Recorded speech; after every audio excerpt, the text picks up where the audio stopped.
Morning. Well, for any of my running friends, this isn't about running. This is going to be about what's happened here in Ireland with the election and what's happening in our countries. A lot of our countries, to be quite honest with you. As everybody will know by now, Catherine Connolly got in.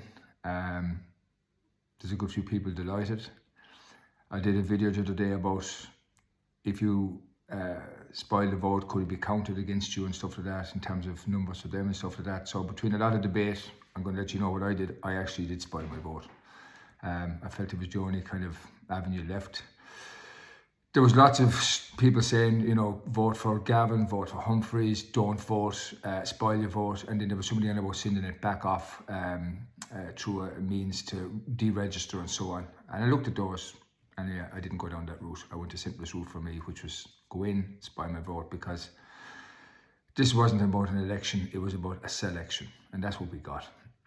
And we're now going to have somebody that will be for open borders, that's for different genders, that's for a curriculum to be taught in schools, that's absolutely vile. That's a hypocrite as far as I'm concerned, when she wouldn't talk about to somebody when she was advocating for free speech. She walked when she should not have. And anybody that was inside in government shouldn't have had as a barrister for the banks during the bailout, where a lot of the people got evicted from their homes and bailing out the bondholders. No time for her, none whatsoever. And people that are for her are going to see this down the line. They are going to feel the pain of this, of what's going to happen and stuff like that. Because I'm watching it every day. I watched even a video yesterday that was put up by a good friend of mine, Freedom Dad from Northern Ireland, and he's on about, you know, what was the Palestinians marching yesterday, and they're never going to be happy. I mean, we are going for literally, and not just our country, other countries, and I'll bring that in a minute, but are being pushed with an ideology that's going to come on top of us. And you only have to look what's happening in Birmingham in the last week and so on. You only have to look now what's happening with Sadiq Khan and the 9,000 cases of the grooming gangs in London that he's covered up. It's amazing what we're actually looking at. It's just incredible to see what we're looking at.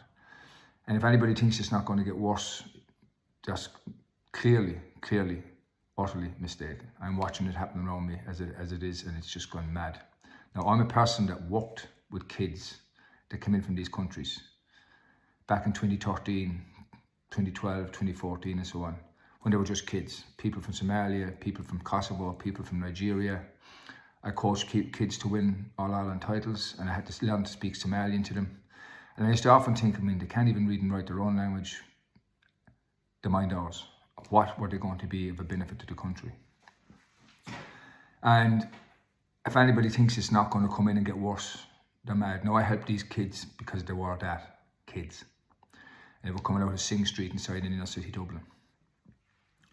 So I do have empathy. I do care about people.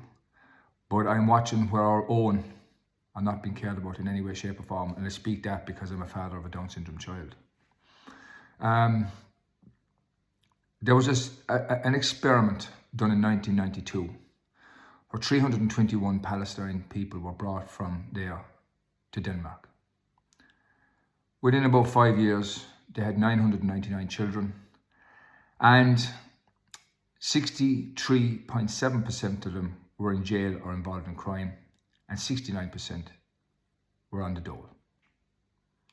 Fast forward a good few years, and the next second generation were having kids. There was now 2,434, and 67.9% were involved in crime and in jail, and over 70% were on the dole. We can take it that that experiment absolutely failed. And yet, it's been perpetrated on us and other countries.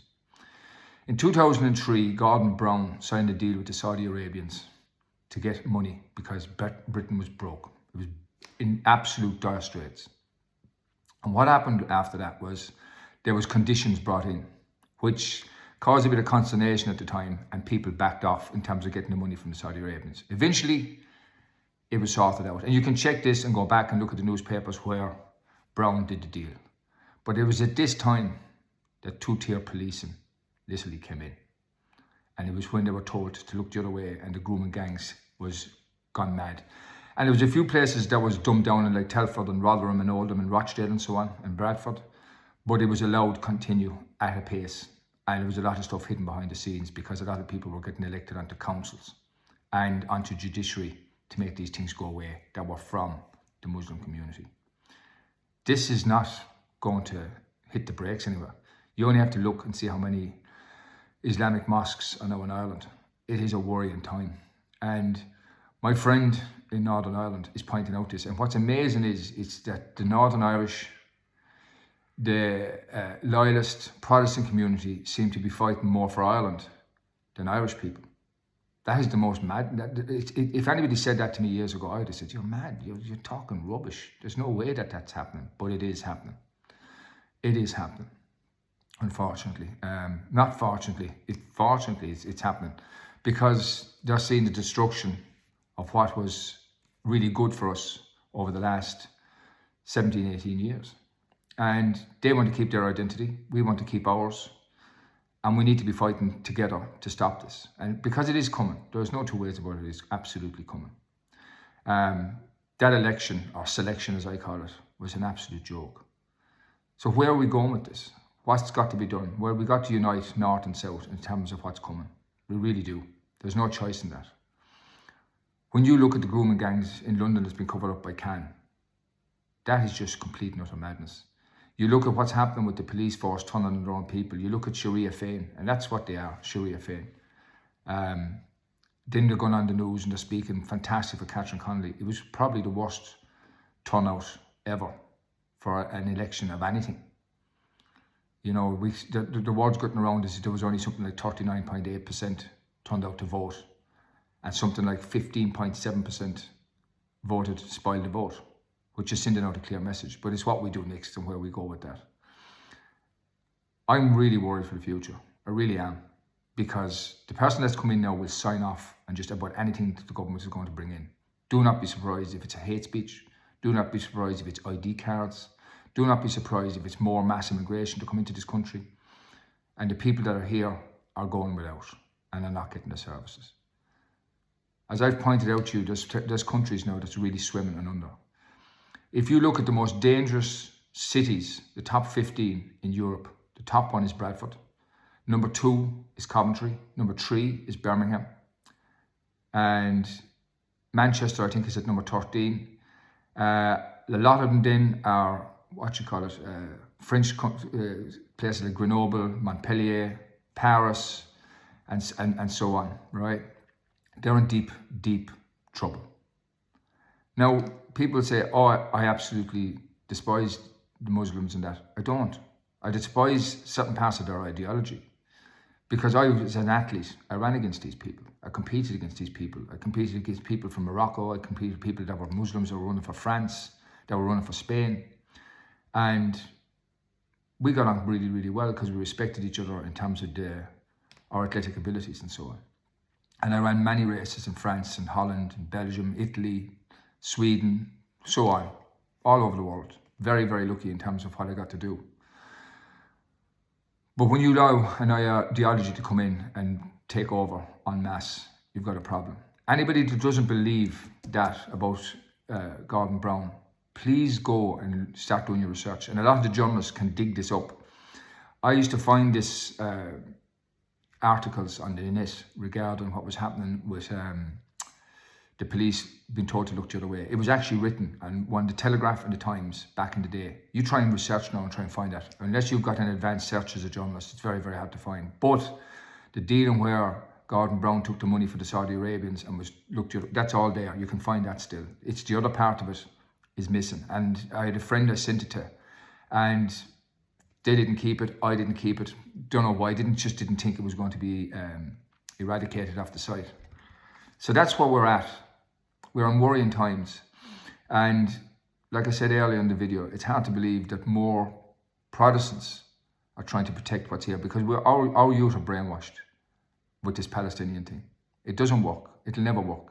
You look at places like Malmo, which is now one of the most dangerous cities in Europe.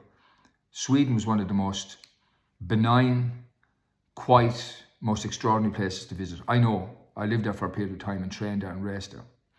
And it's just unrecognizable. It is totally unrecognizable. You only have to see what's happened in Birmingham, where they've turned around and said, no, it's going to be an Islamic state virtually within the country. You only have to look and see what's happened in Rochdale, Oldham, Rotherham, Telford, Cambridge. It's not by fluke this has happened. And they are bad. And what happens with every one of them, they literally get turned into ghettos. They're a no-go area. They're run down, they're unkempt, they're dirty, they're messy. They don't care. It's like you're looking at some place in Beirut, or you're looking at some place in Iraq, or some place in Afghanistan that's just been absolutely decimated. There's parts of Liverpool now the same. We could go on all day. We could go on all day. It's what we do now as Irish people going forward. Enough is enough. It was good to see Paul Treviard, Declan Ganley, Elaine Mullally, and the likes of Eddie Hobbs and all these promoting this spoil the vote. I was very unsure about it, which way it was going to go. Why wouldn't you be? You just don't know what to do. You're damned if you do and damned if you don't, nearly in one sense. From that point of view, I'm glad they've done it. It's what's next. I seen the video there because I just think we're a tinderbox. I remember being on, there was Rick Munn from No Risk, No Reward actually asked a question for people to send in questions a good while back. And he had John Wilson on, who's a retired ex-Garda from County Cavan, a very good orator, very good speaker, very articulate, knows what he's talking about, got good concept of the facts and figures, really, really clever guy. And Rick has really done an amazing job. He's kind of come from nowhere, but he's a voice in the wilderness, as many other people are. And I'm not somebody that's going to do this every day. I'm not one of those people. I'm just going to come out maybe once every week and come out with what I'm seeing and try and just bring it together. But I remember asking Rick a question, and the question was, do you see a catalyst coming in this country? And they turned around and they said, look what happened to Ashling Murphy, look at the two homosexual men in Sligo that were beheaded, and all the other stuff that's happened in the meantime, the kids that were stabbed in Dublin, one of them will never be right again, and so on, right? And all the people, we've seen the videos of people going on with machetes and that, we've seen all that. I asked that question, but I didn't ask it properly enough. And it's probably about timing. And the question was, would there be a catalyst? And they said, well, do you mean a jihadist attack? And they went down that route. That's not what I see. I see somebody in this country that's indigenous to it, that is going to lose all hope, that has had a young child raped or murdered, that a child has died that didn't get an operation on a scoliosis or something else, or that they've been told because they've not been able to get on the waiting list to see a doctor that they now have terminal cancer. I can just see somebody losing it, snapping it, and doing something. That's the catalyst I think I see coming. I can see somebody just giving up and saying, that's it. I've not got long to live. There's nothing right here anymore for me. That's what I see. Because we're being pushed, just like the British people are being pushed. Epping, Southampton, all these places that are fighting back. And this is what they want. They want people to lose it. Unfortunately, and the other thing as well, you're bringing these people in and they're looking at us and thinking we're rich, we're loaded, we're living in these houses. They are hungry lions and they think they're among fatted calves. It could be further from the truth. Majority of people now are struggling. The amount of people that are going to food banks is just unbelievable, especially in Britain. And these are middle class families that are just deciding they have to pay the mortgage and pay the heat, but they got to go somewhere else to eat. Sad days. Give my friend in Northern Ireland a follow, Freedom Dad, all right? Freedom Dad 72, I think it is. Follow him. I like what he does. I like what he puts out. I like how he cares for his daughter, and I like how he cares for his community. And he's wanting us Catholics and Protestants to come together because we have to. We've no choice in this. If you stand alone, we're screwed. And bringing up stuff in the past is not going to work. It's in the past. It's about now and the future. Hope everybody's got enough information on that. It's worrying times. I worry for my kids. I worry for my daughter. This is where we're at, guys. Wishing you all the best. Have a good Sunday. Enjoy the bank holiday. And all the best to all our countries going forward. I mean that to Ireland, to Britain, from Ireland north and south, to Sweden, to Holland, to France, to Italy, and all points. We need to be saved. In the name of the Father, Son, and Holy Spirit. Amen.